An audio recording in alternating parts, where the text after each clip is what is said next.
topic of the era, that how we can increase the skilled manpower in India by aligning to a good framework.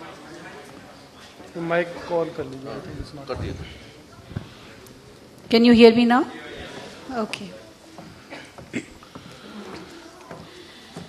This session is specially meant to deliberate that how NILET courses can be aligned with the NVQF to give a proper framework and a proper alignment with the academic as well as skill content of the courses and are acceptable to the industry as well as to the academic fraternity in case if any student after completing these courses wishes to move towards the academic field, is it possible to move there? And to deliberate on this, I have 4 panelists with me. We would first concentrate on what are the courses being conducted by NILET and how it can be linked or aligned with the other courses or the other provisions provided in the NVQF. And since we have been given 45 minutes for this session, so I would request that if 5 minutes are taken by the individual panelist, and the remaining time we can make use of in case you have any queries or for discussion. So to begin with, I would like to invite first panelist, Mr. Rajiv Mathur. I would request him to start the deliberation and then we'll conclude after question session.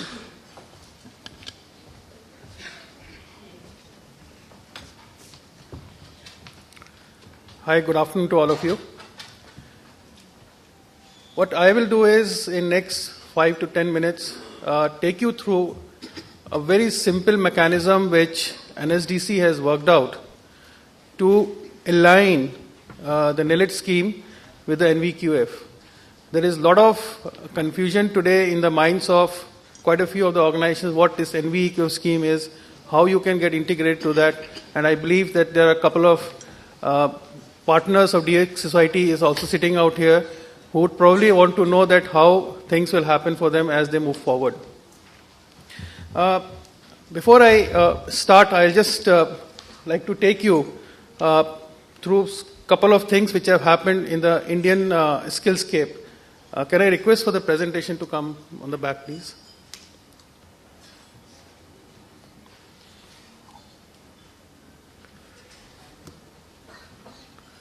Is it possible to have the presentation coming there, please?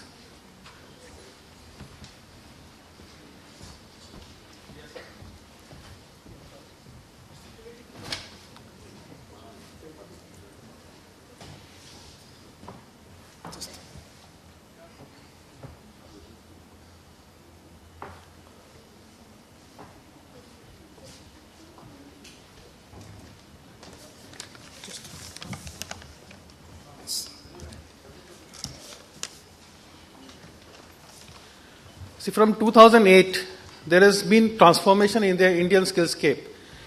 The first and the primemost thing which has happened is, in 2008, I'm sure all of you would have heard that Prime Minister said that he wants 500 million people to be trained and certified by 2022. Now, it's a massive, massive task, how that has to happen. Now, to support that, there was a formation of National Skills Development Corporation in 2009. And close to that was formation of the National Skills Policy, which also came in 2009. And then some fast development has started taking after that. There was an announcement of NVEQF in 2012. And now you would have heard that there's an emergence of NSQF. So there is an NVQF and there's an NVEQF, and the merger of the two very shortly. NVQF was from Ministry of Labour, NVEQF from Ministry of HRD, and very soon they are going to be merged and a new standards of NSQF is going to be emerging.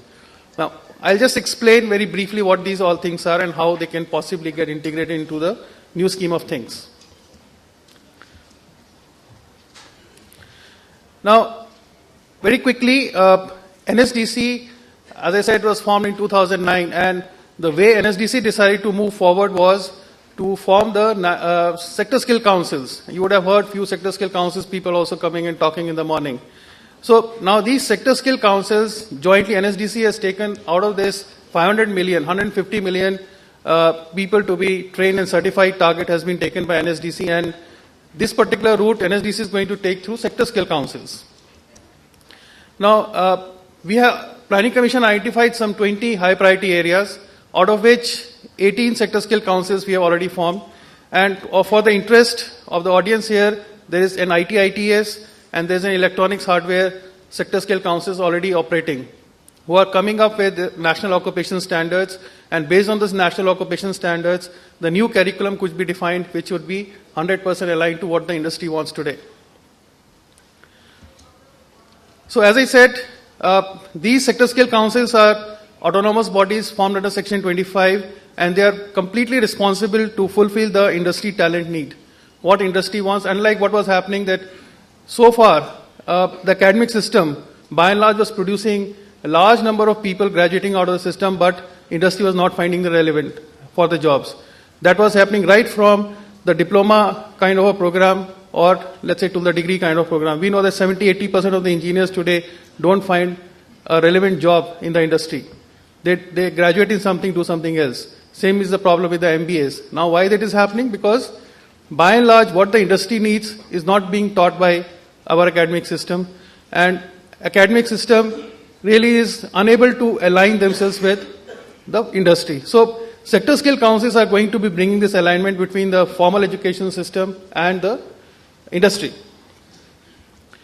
So now what is the composition of sector skill council? It has the industry members, it has the government bodies, it's the industry associations, business leaders, NSDC is there, training providers. It's a consortium it's a very powerful body.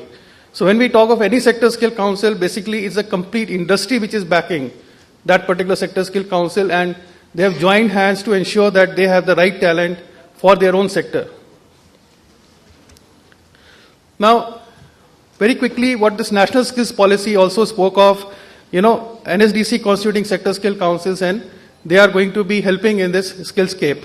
So the very first thing which will happen, which will be of interest to you, is this LMIS, Labor Management Information System. Now today what's happening, our formal education system or any other system is generating large number of students without really realizing whether there's a need for them or not.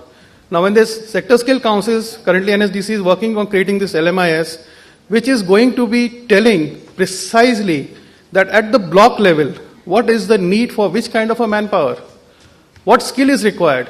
So anybody can get to know that, okay, this is the kind of skill required in the country. It should not happen that churning of students is happening for that particular scope, and we find that there's not enough jobs. So industry is not to be blamed, because industry doesn't need, it may need something else. So academic system will have to constantly align themselves as per the dynamic requirements of LMIS comes out there. So they are also going to make a catalog of all the skills which are required, maintains a skill inventory, and more importantly, currently all of them are engaged in making the standards for the academic system to make the curriculum out of that, which I'll just shortly cover what exactly it means. And they'll also be responsible for affiliation, accreditation, and certification. This certification by the Sector Skill Council is a new concept that has been come up, and MHRD and others are supporting this, of talking about dual certification. So whatever formal certification is there, let that be there. Nobody is talking that it should be touched upon. There's an additional certificate, a dual certification, where any certifying body has to give with the Sector Skill Council a dual certificate on the skills part only, right? For where the Sector Skill Council will step in and do that, and the entire industry is going to respect that. And there are various platforms we find that government is talking about Sector Skill Councils and supporting that. In fact, in this budget speech of 2012-13, the latest budget, there's an allocation of 1,000 crores further for this particular initiative. Now, MHRD had come up with this NVEQF scheme. Now, let me just quickly spend 2 minutes on this and tell what exactly is the difference from the earlier vocational courses which were coming up, and now this NVEQF has come up. So you can see that there are level descriptors from 1 to 10. all of you would have heard about these level descriptors. Now, these level descriptors are, ideally speaking, as we move forward, they would become a standalone certifications in themselves. Today, what we say, a person is class 12th pass or he's a graduate, and then he may have some additional vocational qualifications, right? There is no standing of a vocational program done by it because the society doesn't really value that, neither the industry values that for whatever reasons. But now, with this new regime which is now coming up, which we call as a NOS regime or the National Occupation System regime, where this NVQF level 1 to 10 will slowly and gradually find a standing on it. This means, let's say a person who is class 8 pass or a class 10 pass, but if he goes and clears, let's say, level 6, then he would be treated at par with someone who is equivalent to, let's say, in a formal education system at some place. So we slowly and gradually we feel that the mindset in the will change in the minds of people. And again, sector skill councils, as per MHRD, are again responsible for giving that dual certification out there.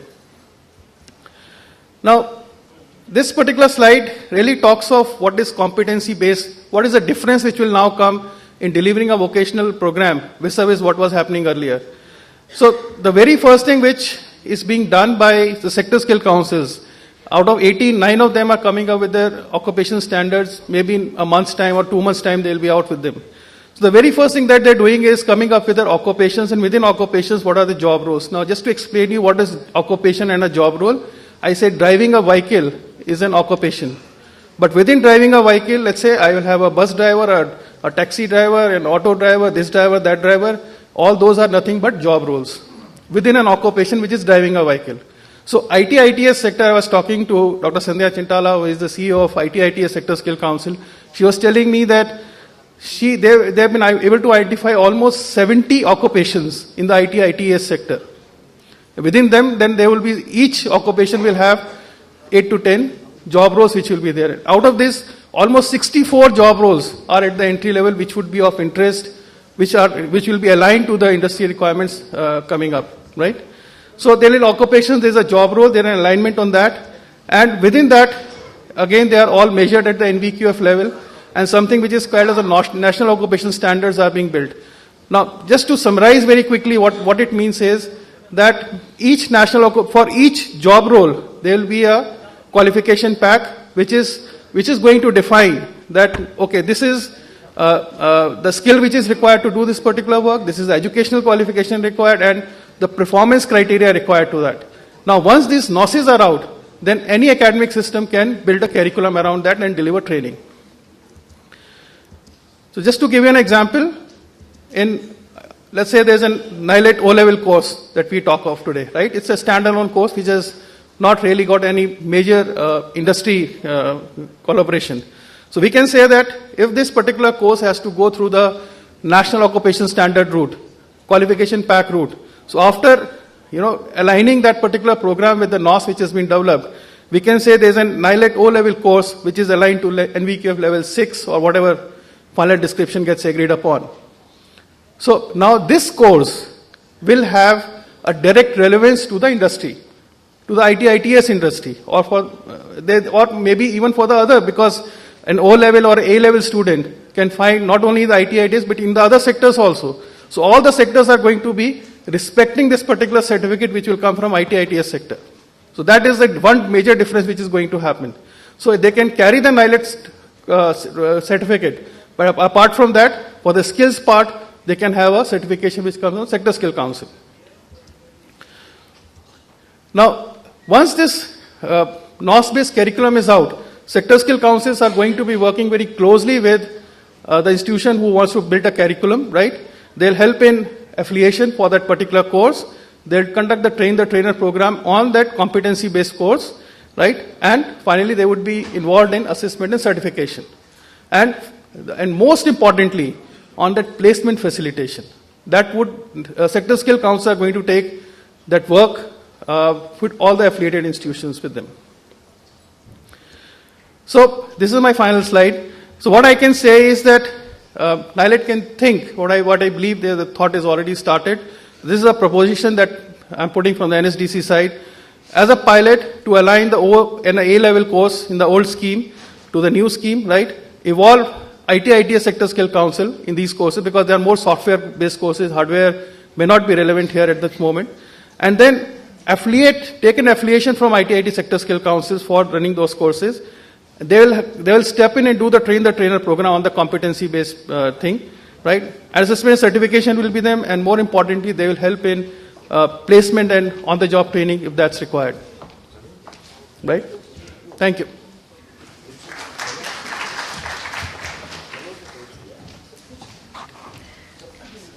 Thank you, Mr. Mathur. Enlightening the House about the sector skill councils, their structure, and their functions, how NILET courses can be aligned with NVQF or NSQF so that national occupational standards are met and the courses are redesigned either by modification in the curriculum or meeting the standards or expectations of the industry. I think we further need more deliberation how these modifications can be incorporated or what changes are required in the courses so that they come up to the level of either meeting the occupational standards or meeting the requirements of the NVQF. May I now request Dr. Om Vikas to throw some light on these issues?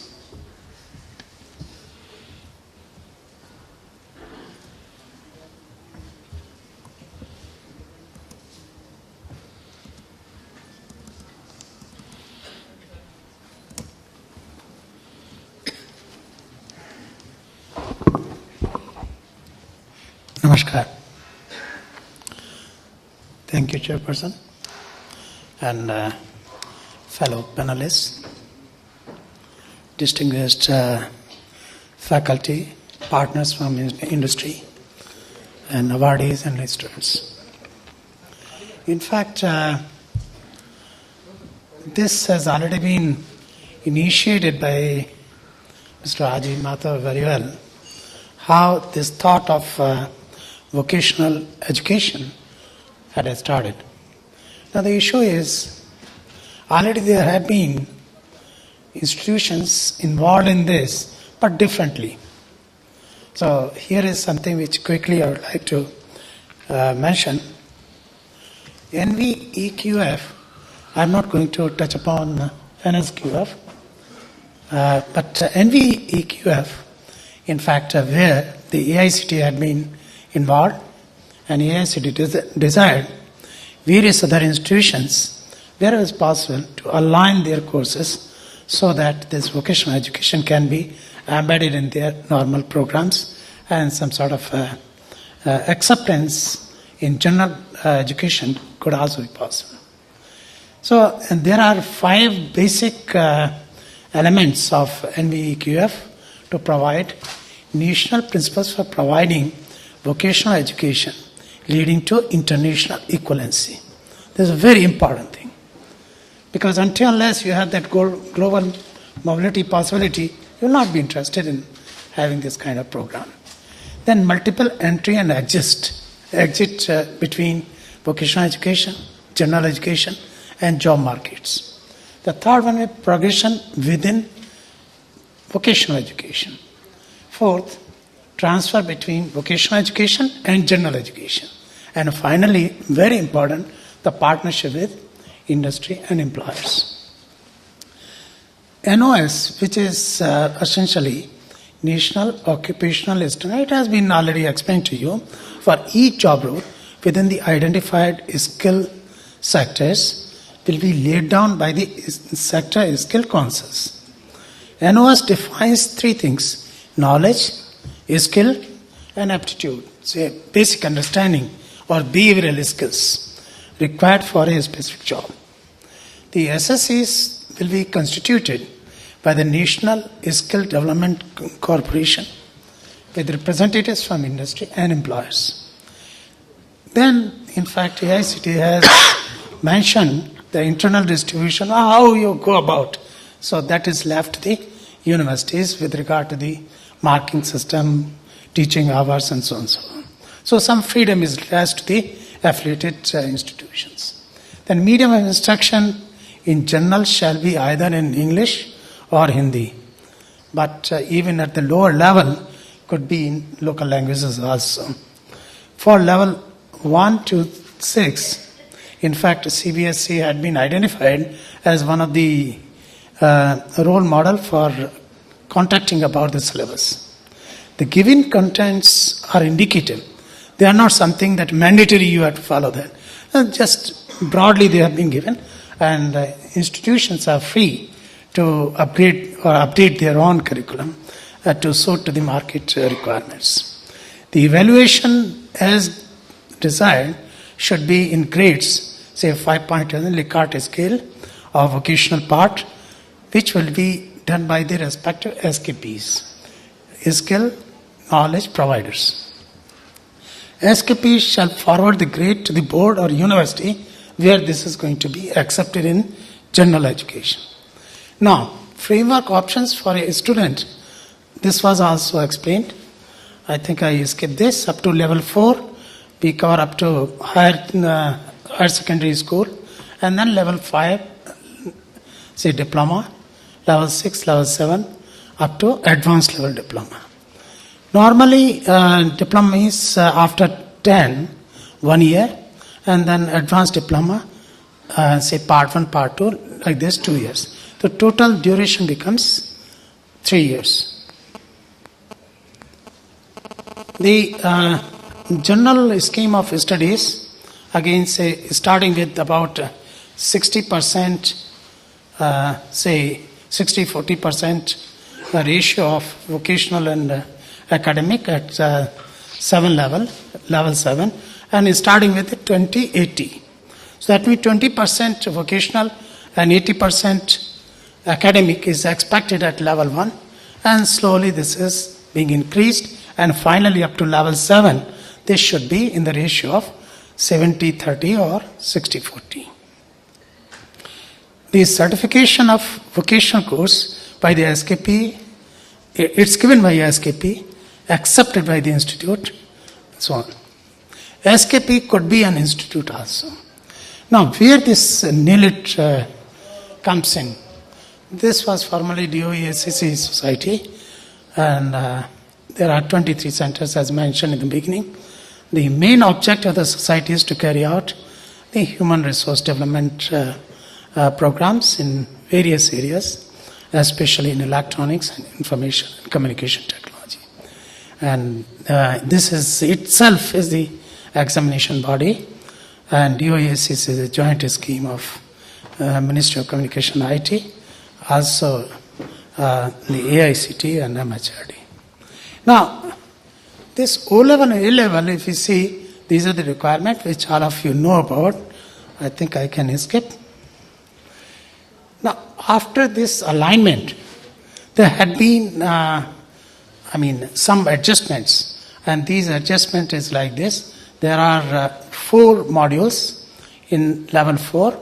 3 are compulsory, 1 is elective. And each one is of 125 hours module, and every module has the time allocated for practical and theory in the ratio of 60% and 40%. In addition, there is a project also of a duration of 50 hours. A level has 10 modules.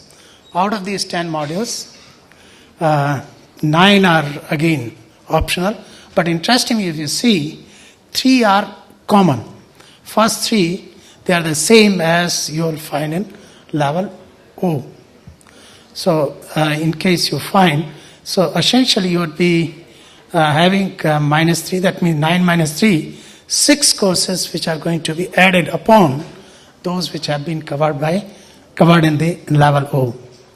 And then there is one on the elective. There are 2 projects because it is spanned over 2 years. So every year there is one project. And so, say first is about 100 hours, second is 150 hours, and then there is a major project also. Again, the practical and theory proportion is 60% and 40%. And each module is of the same 125 hours. So, in brief, this is something like this. Level 5, that is diploma, we call 200 hours for theory, 300 hours practicals. So total it becomes 500 hours and 50 hours of project. Project will be done externally by the student in some industry also. Level 6, 250, 375, total 625, plus 100 for the project, which is done externally. And level 7, again the same amount, but the project is for 150 hours. Now, how do we go about the alignment with the NVEQF?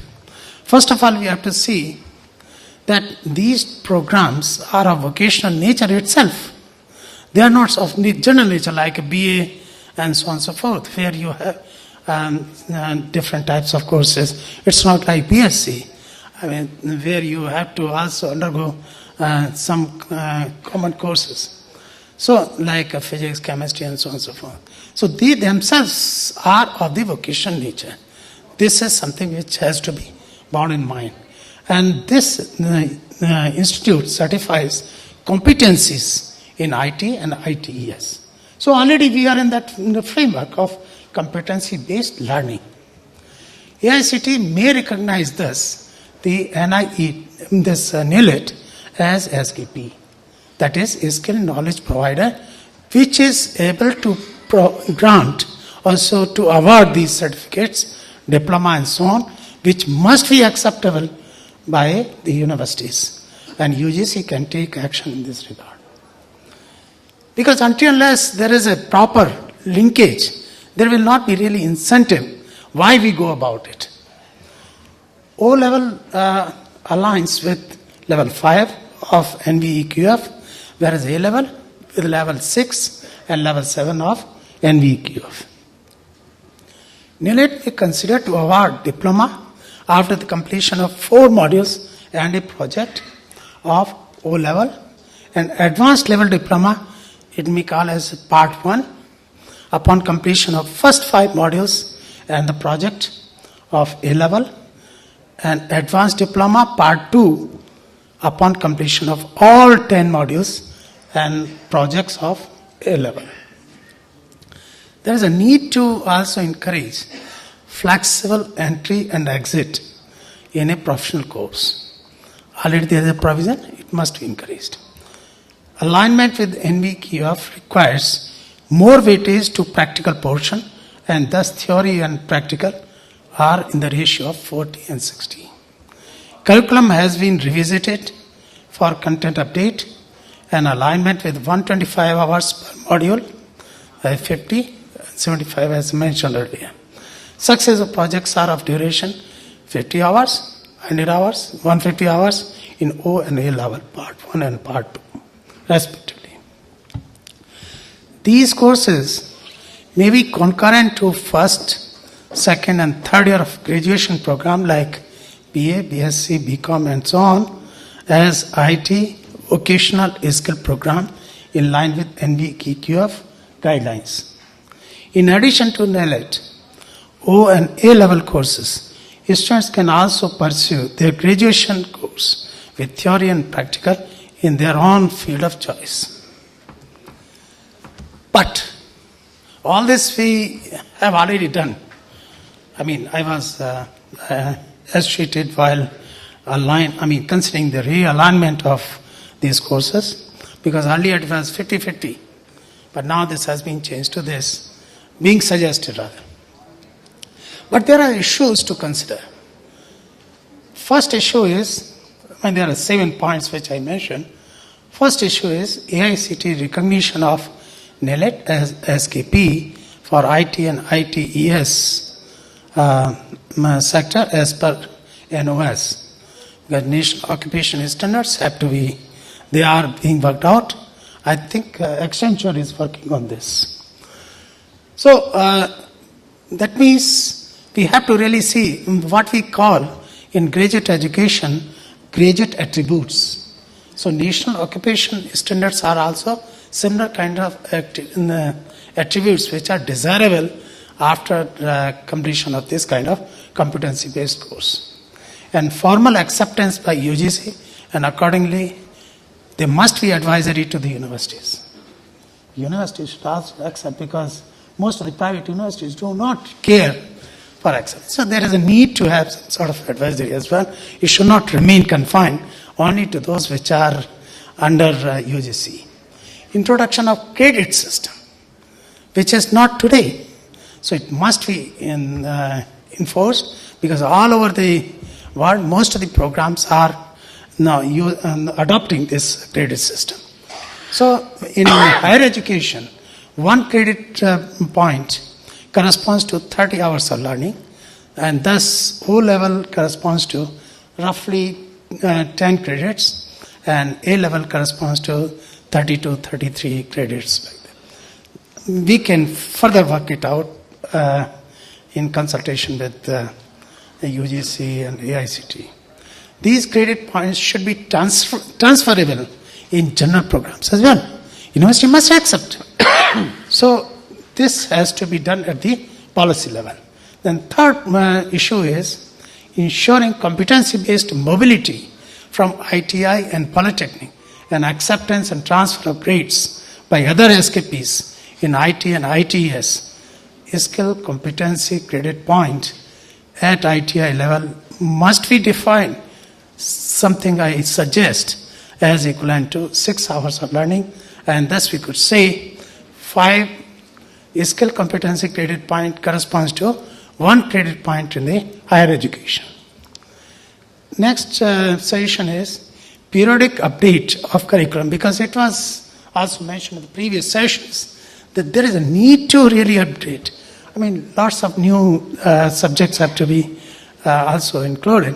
So periodic update of the curriculum with a focus on case practice based. If we really want it as the skill predominant program, then we have to follow this case practice based curriculum delivery.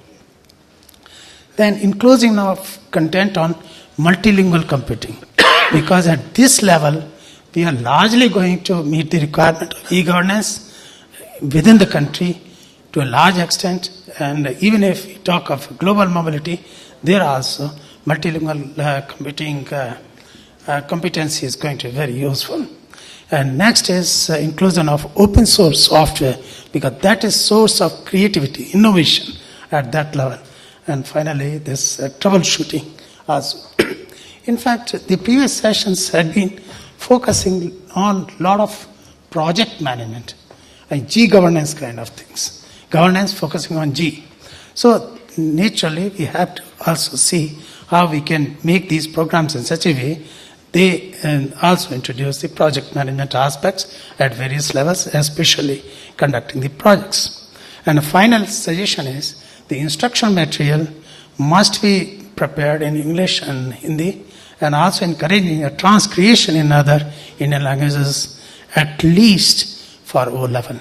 So with this, thank you very much.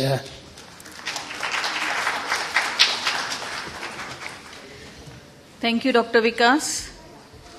Very concise, informative, and apt presentation describing about the NELIT scheme, also elaborating about the NVQF, the various aspects of the NVQF, and raising the issues which needs a consideration to bring this scheme in line with the NVQF, starting with consideration for recognition through AICTE or UGC or other statutory body, bringing these courses fit for lateral or upward mobility, and introduction of credit system and change in the curriculum, including more content of practical aspects than the theory content.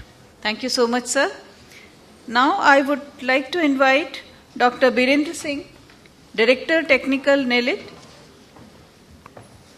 to share his views and his suggestions how this scheme can be brought in conformity with the NVQF. 5 minutes, sir. Thank you, madam. I would like to start this discussion with the background. Why we need to do NBEQF? Suddenly, what is wrong with Indian education? Why there is need for NBEQF suddenly? The reason being, industry says our 80% or 75% of our engineering graduates are not fit for employment in the industry immediately. And number two, there is skill deficit in our pass-out candidates of even ITIs and diploma holders. And there is a culture of white-collar jobs in the country. Anybody who is having blue-collar job or brown-collar job is looked down upon in the society unless he becomes a white-collar job occupant. So everybody is aspiring to be white-collar jobber because of this stigma. With the effect that there is skill deficit, we don't have people who are, say, good in, say, word processing. Supposing in my office I need to appoint a personal assistant, and obviously she should be good or he should be good in typing and using word processing software or spreadsheets, etc., emailing and all that. But when I try to recruit, all the applicants are PG diploma holders, some diploma from some institutes, or even BCA, MCA, even engineering graduates are applying because there are no jobs. Then in the interview we ask, do you know this? Are you very skilled in this? And ask some pointed questions from those software packages. They draw a blank. Sir, we have studied this, and if you give me time, in 1 week I will be master in that. In today's scenario, can you wait? You cannot wait. I want good output from that man or woman from day one. This is the problem. So this is a scenario in one sphere only, but this scenario is similar in other spheres of skill in this country. I had been to South Korea, and there I found that there is a HRD Korea, there is an organization. What do? They do only skill certification, don't do anything else. So I said, what are the kinds of certificates you have? So they say spreadsheet operator, word operator, bartendering, like that, small skill sets. These are employable skill sets. In these small sector, they have examination, objective type questions are put on skill, and then they have to pass this, and then they are certified that person is skilled in this particular occupation, and that is valid for 3 years only. If your certificate is more than 3 years old, he has to or she has to again appear in the exam. This is how narrow skill levels are brought up, and then they are made to maintain their skill level in this manner. This is what I thought we are trying to do. But then it turns out to be something else. We say that a person has to be a skilled man as well as he should be a good academician. How can a person be both at the same time? For a researcher, we need highly educated people, PhDs, who can do original research. But then, if you dilute the theory part of it and give too much of practical content into it, then at the end of the course, the person lacks clarity in the theory part of it, and naturally he cannot become a good academician, he cannot become a good research scholar. Whereas, on the other hand, if the person has to go to industry, he needs to know less about the theory, but he should have a lot of practical skill in many of the sectors. where he will be ultimately employed. So there are two sets. One person cannot be both at the same time. So therefore, when I saw the guideline for NBQF, I was a little bit confused. Because on one hand, we have retained the academic content. Level 1 NBQF, IT skill sector, we are not concerned with other sectors. That is aligned with class 9. That means NBQF level 1 has to be done along with the academic portion of class 9. We cannot forego the class 9 syllabus. And where will the NBQF syllabus be fit in? It will be fit in the SUPW class. Number of hours reserved for SUPW. Socially useful and productive work. Similarly, class 10 aligned with 2, level 2, 11 and 12 up to level 4, it is all aligned like that. Then comes level 5. That is meant for 12 plus level people. Our NILIT O level course in IT, there is also for class 12 pass students. Therefore, naturally we said, we fall in this category, our O level. Now, a person who is doing a graduation studies in the first year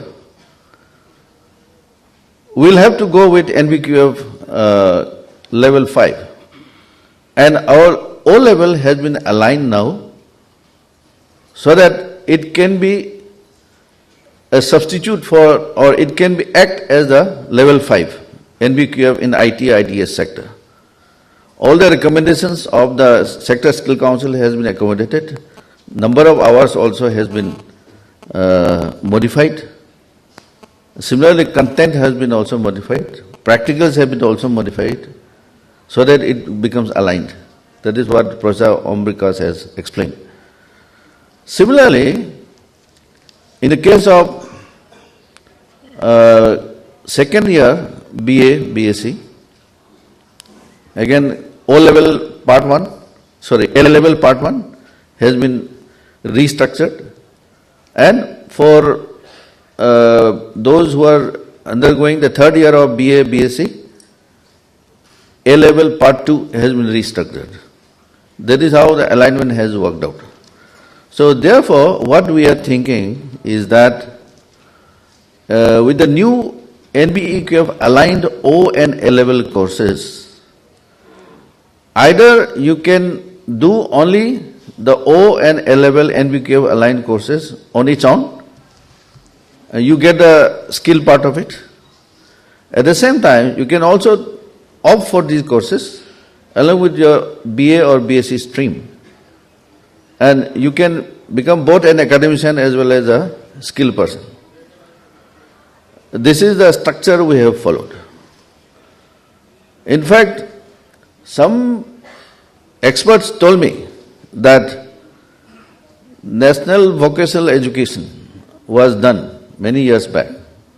It was experimented and it failed. And this scheme of things, mixing with academics and vocation in this manner, is very similar to what has just failed. So therefore, we need to do a lot of rethinking, and that is why the many things like NBQF, NSF and all that, those are coming up. And now we have just heard our Honorable Minister saying there are 17 departments in the government who are concerned with skill development, and all of them are being brought on board so that there is no problem anymore in future. So I am quite sure we are a great democratic country, and after full discussions, unanimity will come and we'll take up the best course. Thank you.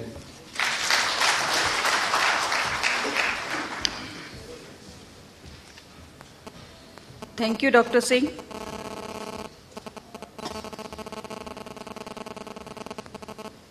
I had a glass filled with water, only half filled with water. It's my perception whether I call this glass as half filled or half empty. I think if we want to move forward, we should have an optimistic approach and we should have faith in the system. In India, we have experimented so many things. It's necessary that all the schemes, all the experiments may not be 100% achievable. The results may not be 100% achievables. But if we don't do thinking that this may not lead to the result, then we may not move forward. So, if there is any confusion in the House about the NVQF, I would like to clarify that this NVQF different levels, the academic content doesn't mean that it is the BA, BSc or the regular stream of education along with add-on skill training. It's not that. Once this NVQF courses different level are completed, then altogether different degree will be awarded to the learner, and that degree will be Bachelor Vocational Education, which has been approved by the UGC. So it is nothing to do aligned with the first year, second year, third year kind of graduation degree. It is an altogether different course, altogether different curriculum, and the academic content has been introduced, as rightly said by the Dr. Singh, that there is some social stigma. The parents do not want their children to be sent to the ITIs, and that is the reason that we have shortage of skilled manpower. How to overcome that? And also, if the student goes to the skill route and after achieving to a certain level, after moving up to a certain level, he wants to move again towards the academic side, he has no opportunity to do that. To overcome this problem, to overcome the social stigma, NVQF is the well-thought framework giving lateral and upward mobility, giving opportunity to the learner to move towards the higher education if he feels like doing that, or to be absorbed in the system. If you just look at the figures, you will be shocked to know that around 200 million students enter at class 1 in the school, but only 20 million finish after class 12. That means only 10% come out after class 12. That means 90% are dropout. Where are these 90% going? Are they going? Can't we utilize this dropouts into the skill mode, whereas we have the shortage of skilled manpower? So how to bring this 90% into the system, into the pool, is the overall effort to introduce the NVQF. May I now invite Mr. S.T. Valunjkar, Director, NILIT Center, Aurangabad, to put forward his views about alignment.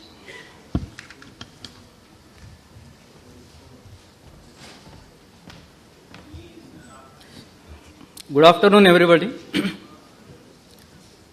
Learned, knowledgeable, experienced, and eminent personalities have enlightened you about the computer hardware and maintenance course and its vocational equivalents.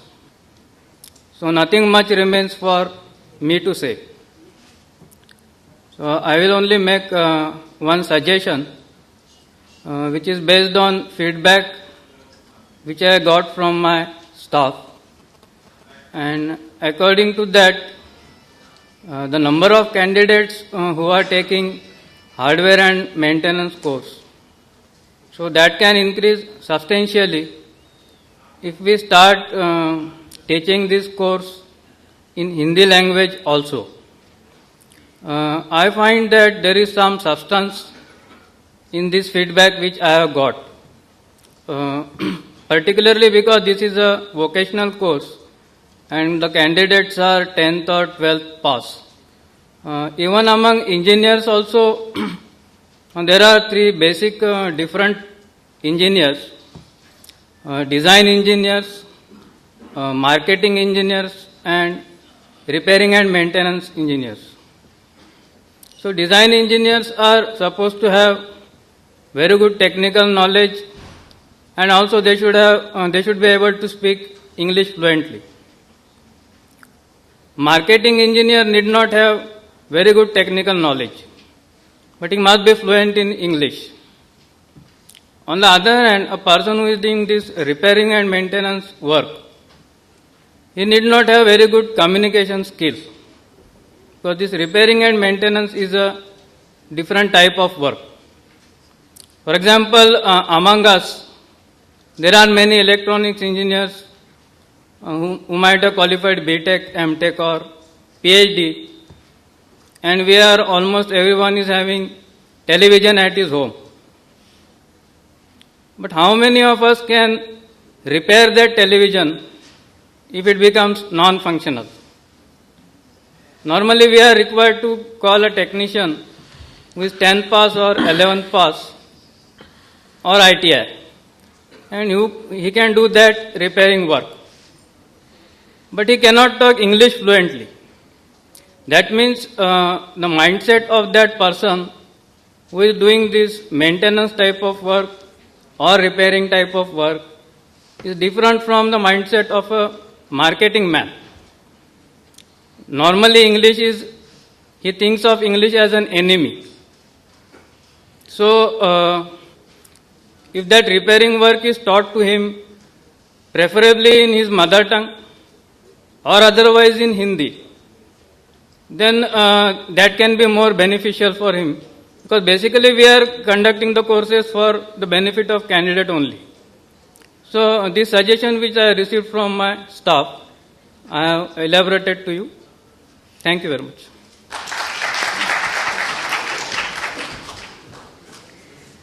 Thank you, sir. Any questions?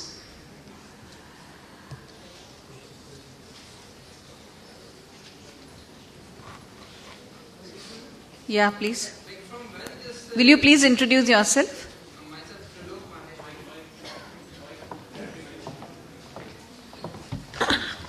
Hello.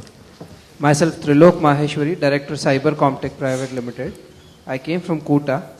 I just wish to ask this alignment of new and old course curriculum which you were talking about. Like when it will start functioning? It's already functioning. So should we continue, like should we take new admissions in this new curriculum or will it, we have to take admissions in old curriculum as of now? See, the thing like is... the students who will be joining as of now at our institutions, will they be appearing in examination of as per that revised course syllabus or will they be appearing as per this new framework? No, see, this is up to them, NELET people, that they have to apply to AICT. There is a perfect system of making the application so that AICT, Professor Om Vikas has rightly raised the first issue that AICT has to grant recognition to these courses or the NELET as a skill provider. But there is a system for granting this recognition. As you might be aware that like AICT is granting recognition to open the new engineering colleges or the management institutions. Similar way, we have the perfect system of granting recognition to the people who come under the NVQF. And there are two components under NVQF. One is the academic content, which we call as the academic knowledge provider, and the other is the skill knowledge provider, which we call SKP. So NELET has to make application online at the AICT website to get it registered as a recognized skill knowledge provider. Once they come under the umbrella of AICT, then the curriculum or the different theory and the practical content and other things are in the place. Then you are acting as a franchisee of them. Right. So once they come under the umbrella, then they will declare that we have n number of franchisee working for us. So they all come under automatically come under the umbrella of AICT. No, but I have gone through the website of AICT also, wherein like you ask for this skill provider to skill. So they provider. are the skill provider, no? Like for the practical part, like if for example, if NILET becomes affiliate of or... So they have to distribute their content into two parts. One is the academic content and the other is the skill content. Skill content. And they have to register both ways, as academic content provider also, as the skill knowledge provider also. Okay. So they will be registered under both. Okay. So as of now, NILET is not registered with No. NVQF? No, not yet. Not yet. Okay. Madam, can I supplement on this? Yeah. Our alignment process we have just concluded from our side at least, and we have already passed on whatever we have done for kind examination at MHRD, and we're awaiting the reply. And in meantime, we have decided to maintain status quo, go ahead with whatever we have been doing. And all these applications, etc., what Madam is saying, it is under process. Okay, thank you, sir. Sir, I would like to ask a question from our end. First Sir, of if you all, could good kindly evening just to you introduce and all. yourself first. Sir, why? Excuse me. Excuse Could me? you please introduce yourself first? Sorry, ma'am. I am from Bahraich, Uma Electronic Institute, assistant teacher. Sir, why very slow work is going on in telemedicine in India and somewhere parts are very nil? Anyone, please. Work on telemedicine.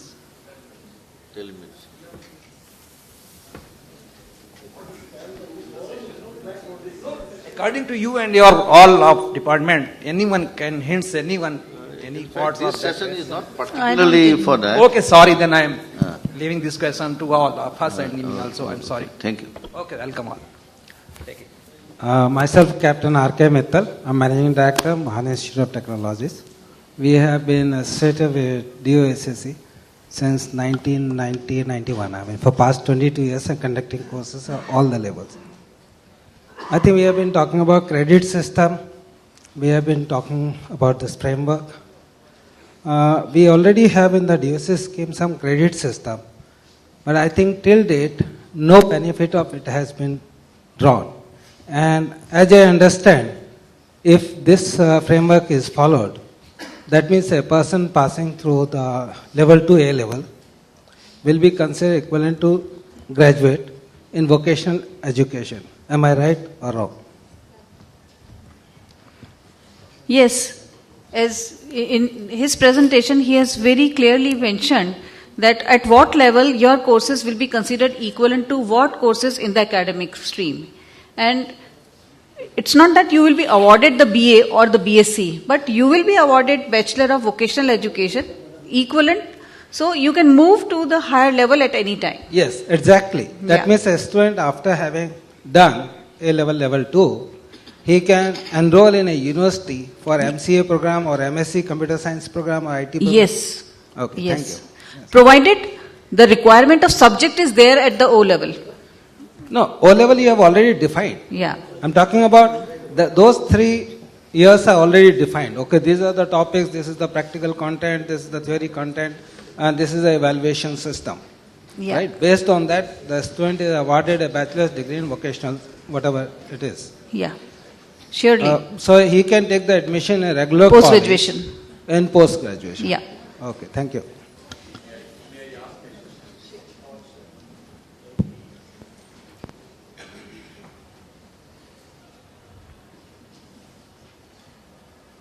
Would you please introduce yourself? Yeah. I'm Dr. Upendra Kumar from Lucknow. The AICTE scheme which talks about SKPs and NVQF, it specifies a particular curriculum for IT courses. And that curriculum is totally different than what has been presented by Dr. Vikas as O-level and A-level. Now, when that, another issue which is to be tackled, Dr. Vikas, is that what will be the curriculum for that NVQF, SKP, if NIET, LIT becomes a SQP, then what will be the curriculum which will be followed? As it is already available with the ICT or as per what is proposed by NIE, LIT? The curriculum which has been indicated under NVQF is an indicative. And it's not a fixed thing. No curriculum, especially in the skill-oriented courses, could be a fixed thing. It should be in a dynamic mode, and whatever is required as a small modification, it's always welcome. It is a bare minimum benchmark because we are talking of the lateral and the upward mobility. So we have to define a benchmark that what would be the standard of this course. But you can definitely add on, you can partially modify as per the skill field. But the academic content has to match with certain levels. Yeah, so will there be two different courses for NVQF? One as per the current standard of NVQF, and the second Can I as per respond? what is being proposed now. Because these are two two very different kind of curriculum we are talking about. I'm talking technically, I have examined both of them. So maybe if any modification required, that curriculum can be placed before the expert committee, they can examine and they can accept that whatever modifications are acceptable and what are not. Maybe you can have add-on things, but bare minimum benchmarks which has been defined in the NVQF, that standard should not be proliferated. So I'll just like to add, Here is the minimum standard of the number of hours and practical and all those things, they are being very well done, executed by Dr. Vikas's model, right? But the contents part, they are at very. can I just respond to your question here? You see, these national occupation standards that we have been talking of, I think they have a very important role here. These are defined by the industry. So my submission to Lilith here is that once these national occupation standards are out they will be out, I think, by this month end for IT/ITS sector.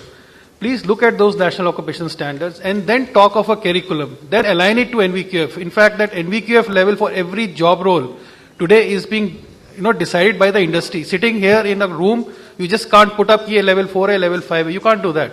It has to come from the industry. So currently these national occupation standards, when you see IT service help desk attendant, I've seen, it says it equivalent to level 4, right? So this is defined by the industry, not by us. We are no one to decide on that. So let that come, based on that decide a curriculum. Otherwise it would be the same old story again coming up. That people sitting in a closed room, I say that as a perception-based curriculum. Please get out of that mode, of that perception-based curriculum and get into the competency-based curriculum where few academicians don't decide on a curriculum what has to go. Let it decide by the industry. Otherwise the whole scheme is going to fail. Because this whole... That comes the third kind of a content, which is the expression will be the final one. So the thing seems to be in fluid state at this point in time. No, it's not in fluid state. Whatever is available is in the final format. But, yes, no. Even what he is saying, because all those competencies are not exactly in place right now, but then the moment it comes with the industry, whatever this curriculum has been designed is in consultation with industry only. It's not that the academicians has framed these syllabus. It is the industry which has put forward that what needs to be taught for these O level or A level or whatever level you are talking of, or the level 1 or level 2. But what I am saying is that if you come up with any suggestion, definitely these bodies will take care of, and the industry will also look into it, and if modifications required or the flexibility required that flexibility will definitely be offered. So but what I have been informed is that we are now running short of time and there is one more session after this. So I'm sorry, I need to conclude this session right at this stage, and I must convey my thanks to my panelists, Dr. Om Vikas, Dr. Ravi Mathur, Rajiv Mathur. Madam, there is one very important point in this reference, because when we come to the close, at least we must come to a certain level. Has Indian Industry Association accepted this pattern? Because the Indian University Association accepted this pattern, because the degree equivalence with the BA, BSc or BCom is going to come from that association, not by our saying or by saying of the industry. See, what I said, that this degree has been acknowledged by the UGC, not by AICT, because AICT doesn't define any degree. The degree will be awarded by the university which is being recognized by the UGC. So this vocational education is a recognized degree of UGC. So whatever degree is given by the UGC, AIU has to give the equivalence to that. Ma'am, please honor my last question. I'm Dr. Devendra from Ranchi. You mentioned about the skill development councils for various industries, right? Now, all these various skill development councils representing all the industries will be giving you the curriculum required for various skill levels. No, they will not be giving the curriculum. They will be giving the national occupation standards. That's right. Based on which the curriculum would be developed by whosoever wants to give training. By the training providers. Yeah. So, regarding the accreditation part, suppose there is an institute which offers multi-vocational courses. Do we have to apply to one particular agency, or we apply to various skill development councils for accreditation? See, what we are proposing is for a course, suppose there are 5 courses, 10 courses being offered by an academic system. So you may be wanting a course run in automotive, you may be wanting to run a course in IT/ITS, maybe in whatever else. So for the course which you are wanting to affiliate for a particular job role, you just affiliate with the Sector Skill Council for that. Because the Sector Skill Council will step in and it will not only give, the other accessories, but it will also finally help to take back the student, giving an OJT and a placement. That's all right. But in so far as accreditation of engineering colleges is concerned, if they are offering say 10 skills, 10 engineering degrees, AICTE does all the accreditation at one point. There's a single window system, right? So why not that be applicable in this case also? See, it's for a skill for a particular sector. That is all which right. we are talking of. But then if a person has to go on for accreditation Right from now place we to are more place. talking from the vocational aspects rather than from the university, because that is the prerogative of AICTE and all others. Right now we are talking more in terms of vocational. Once this pilots that we are running in various states at the moment, till class 12th, right? We are running for 4 sector skill councils. But as we move forward and see how the pilots are moving, we'll slowly and gradually take it to the higher education. So how it takes shape in higher education has to be yet to seen upon. But right now we have started more at, that's why if in my slides I mentioned about the O level and A level to begin with. So do I we will have a not talking period beyond that at the moment. So do we have a period benchmark for that, by when we'll be ready for all those courses? So sorry, I didn't get your Do question. we have a time benchmark for it? How long will it take? By Okay, when? it's By when already will we- started. It's No, already. So the piloting is started. NVQF level till 4 has already started in states. Haryana has started doing it. Himachal is starting this year. West Bengal has started. Karnataka has already started. We are talking to Assam. We are talking to Kerala. So I think in a period of 1 year time, we'll find that till NVQF level 4, all the states have started introducing it, and it is not as a SUPW level. It is actually a separate course. 9th and 10th, what is happening is it is offered as a additional subject, as a 5th subject. But 11th and 12th, it is becoming one of the optional subjects for the student to take. So he'll take 4 and 1, this vocational subject, to further go forward. Just That's a passing happening. reference, sir. You talked about the SUPW. My personal experience with my own children in SUPW has been that most of the time it's just a waste of, So it's that's what not I'm taken saying. seriously. And one of the teachers actually commented something like, some useful period wasted. Absolutely. SUPW. So this is what I said. So this whole perception has now to change. This is nothing to do with SUPW now. Right, This is something right. which is going to So take it a needs to be student. taken at a more serious level. So what is now happening in Haryana and other places, the students who are decided that they don't want to go for further education, as Madam was also pointing out, there's so much of drop which is happening. So these students will find, now they would be trained by the time they do class 12, and they would be having a ready employment at level 4, whatever the industry, whichever industry they are wanting to do. So that's the difference now. I think we need to close now because we have one more session to be in place. Thank you so much. And still, if you have any confusion, any queries, we are open. We are sitting in our offices. You can come anytime and can discuss. Thank you so much.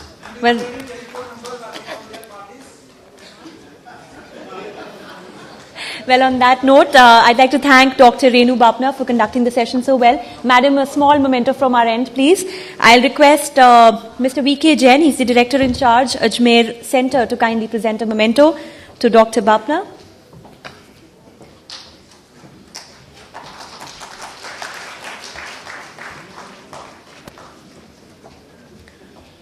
To Dr. Om Vikas.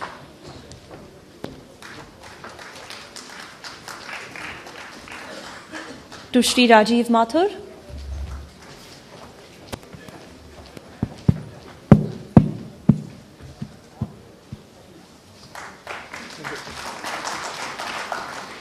To Dr. Birendra Singh.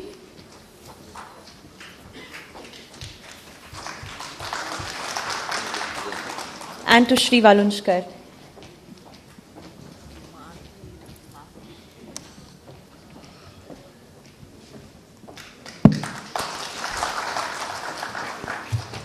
I'd like to thank once again our panelist and our chairperson. Thank you, ma'am, for being here, joining us for this session. Ladies and gentlemen, with that we come to an end of this session. We will now break for a very short tea break.